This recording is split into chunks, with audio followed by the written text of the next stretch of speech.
It's actually an amazing event. It's a year-end event for the sort of, not really department, but a big theme in the computing at MIT. But it's super relevant to a lot of things in data and direction. And I didn't even get to stay the whole time or take great notes on everything, but this was lit. But yeah, to quickly go through this one, this is a really interesting talk. And the kind of crux of this talk was about how we always focus on regulations and stuff like that. And in terms of having your clinical AI, things that like diagnose, things that identify what's happening inside somebody and try to use AI to enhance all the stuff you can do. It is regulated capacities for clinical AI. But this particular post looked at, or this particular talk from Summary looked at the challenges of what about the things that are pretty much adjacent to clinical stuff.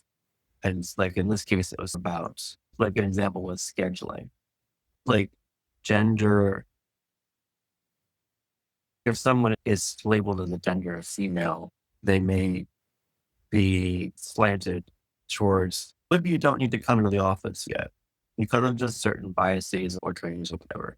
And ways that administratively, not clinically, things that are adjacent to the clinical, somewhat more regulated clinical things, but these sort of adjacent structures that also AI is being used and demographic data and personal data is being used and evaluated from. And here in Boston area, like there's tons of hospitals and they all use AI.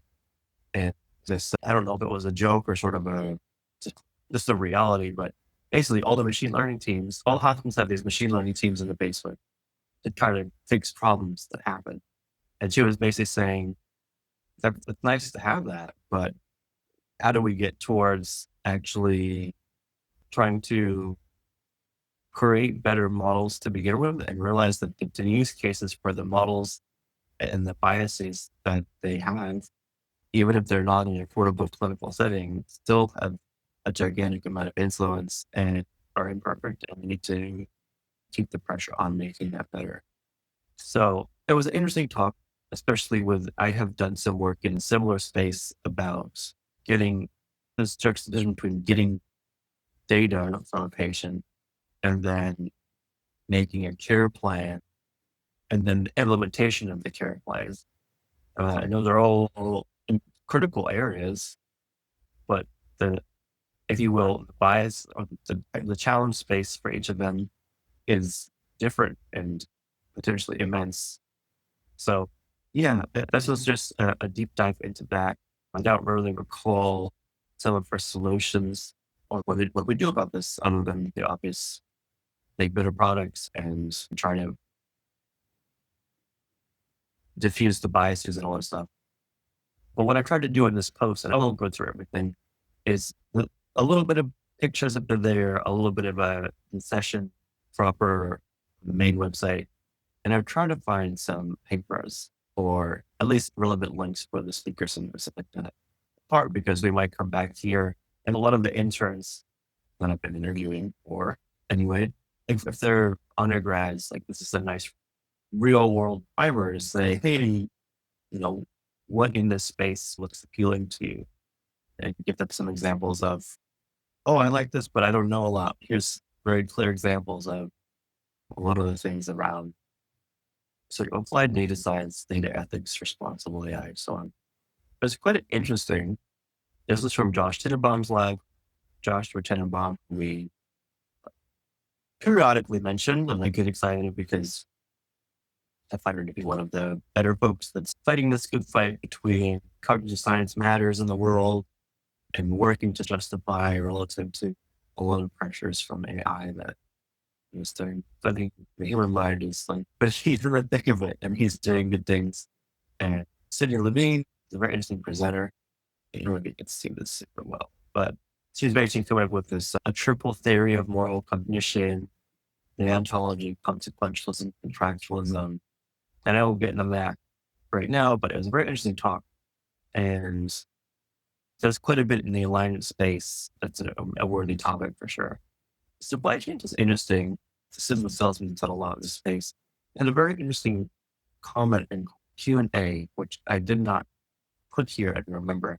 There's a very interesting talk to see. Yeah, so feel like what are you doing? You're looking for like regulation, there's industry standards, organizational self-regulation, government procurement, and then contracts and torts. And it's one of the kind of things that was in the air and very on the nose for some of these things with the last of the list. People are saying, what do we do in a political moment like this where trying to engage the government is maybe challenging to do some of the regulation work? So it's a whole other can of worms that I'm just going to sidestep for now and talk about a few more.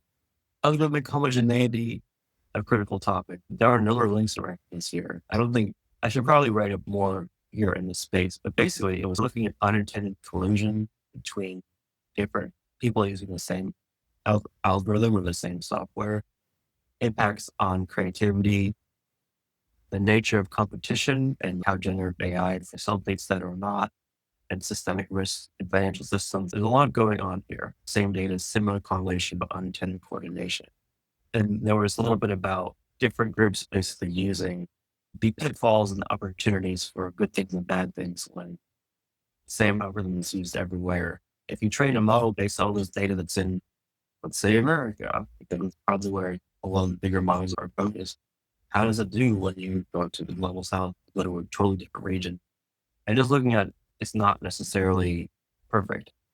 This study was looking at basically performance across different countries. And it used this methodology comparing to these standards from UNESCO, from Santiago, Chile, and this inter-American framework. In a positive way, I mentioned this to Valeria Schnack, who is a society ethics tech alumni. He's now graduated her degree from law and is getting to the law stuff there. And she appreciated hearing about it. We might talk more about it in this presentation, but I think this person is from Chile and centered some of the discussion on that part of Latin America.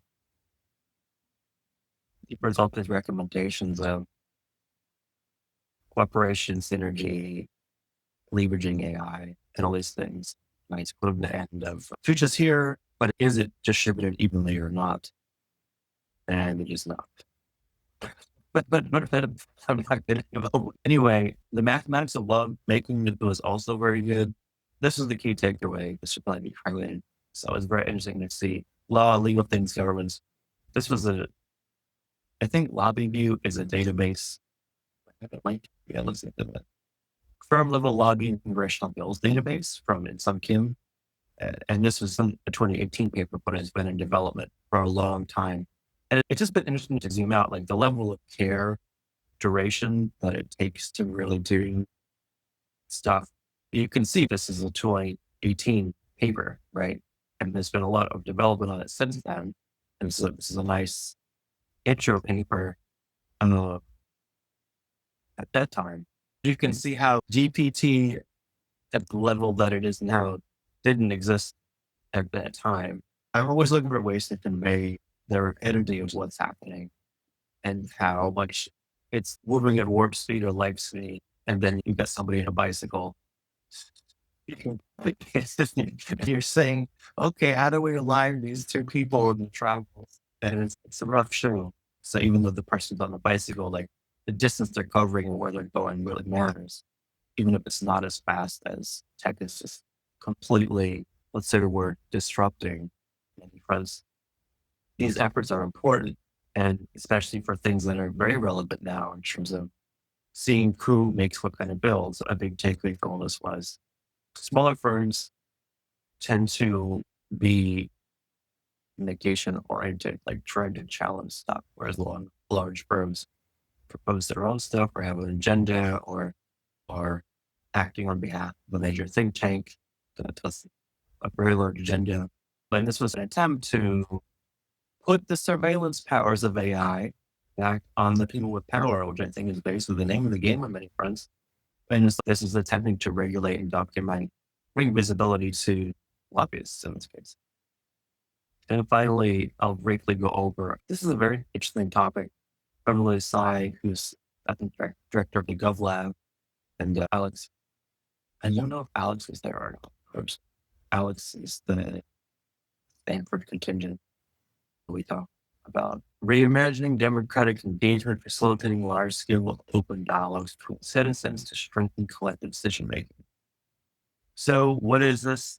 Basically, it's an AI, it's a non-partisan AI chatbot that simply directs, goes through certain routines to engage or facilitate discussion.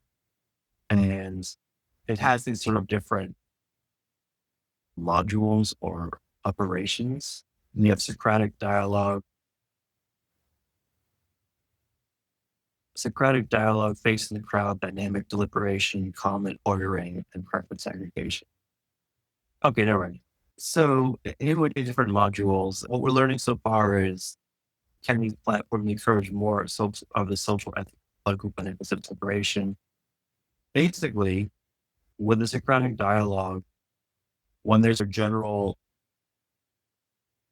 question, oh, how do you know this or why do you think this way? Like even a general, regardless of who the person is or where in the spectrum of politics they are, the general act of offering an even-handed, simple questioning and regulation of what's going on, most people towards the middle. So it's essentially a de-escalator. And for those who are not familiar with American politics, during the last decade plus has been the extremification in this sense, and how much there's amplification to, let's say, divisiveness in particular, I would say in discourse or like online discourse or bringing up stuff. And we'll always remember non-North American folks saying, "Oh, what you think on Americans?" And like, they're really nice, but don't talk about politics because you cannot argue it. And you can see the conditioning from the outside perspective is they can't have a conversation because Americans are so trained to work as an influence to be very bitter, divisive, and take a point and just contend it and ride the contention. AI application or maybe neutralizing some of those amplified antagonisms. Face the crowd, showing people the face of the crowd demonstrates how much we agree with each other.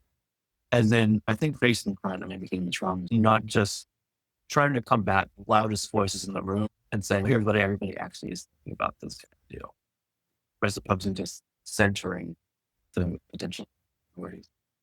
AI moderated conversation increases nuance, discussion, understanding, and legitimacy of platform. It also uncovers clear areas of agreements, deliberation one, and then common ordering is about sort of their sense of representation, which is they are. So they're getting to do this in DC and have some partners. And next steps involve, of course, using more LLMs to do certain things, more testing, and then getting other field locations. Like starting in DC, we have different arenas to test out how will those models perform there, which is probably useful. I guess the chat one supporting reflection is one thing, but people realizing that it's having an impact there. So a lot of cool things there, a lot of cool things to look on. Some final takeaways and questions are basically, what doesn't randomization fix? Doesn't always work out. What clinical adjacent spaces exist where we're using GenAI and additional stuff that's shaping outcome, but in a way that's not particularly modern, it disagrees that clinical areas are. Where does genuine information diversity come from, and who's that have actually supported or not? And can or should AI be a supported reflection? Like the last one, become a norm in online spaces rather than the exception. What's the line between just stabilizing and depolarizing versus steering people or manipulating them? These are all like huge questions that aren't going to have answers, but that you can be explored. Like, how is this technology essentially, in the Norbert Wiener sense, how is the technology this sort of instantiation of application ethics? And where is it steering it, and what can it do? And I think the unsaid thing for all of these posts is, and now that we're in 2025, because this is all research people are doing now, this is all happening now. But 2025 is a very different landscape for loan to operating. What does that entail? Any questions about that or one? I actually try to make this into a social because for some of the projects I'm trying to make these social events around like local meetups. There's this our lab is virtual with stuff. I would try whenever I'm in a relevant city or there's events to offer the chance to do an in-person meetup. I made a few. I forget if they were actually from the invites. I have a Luma calendar that's more or like oriented toward like in-person events and stuff.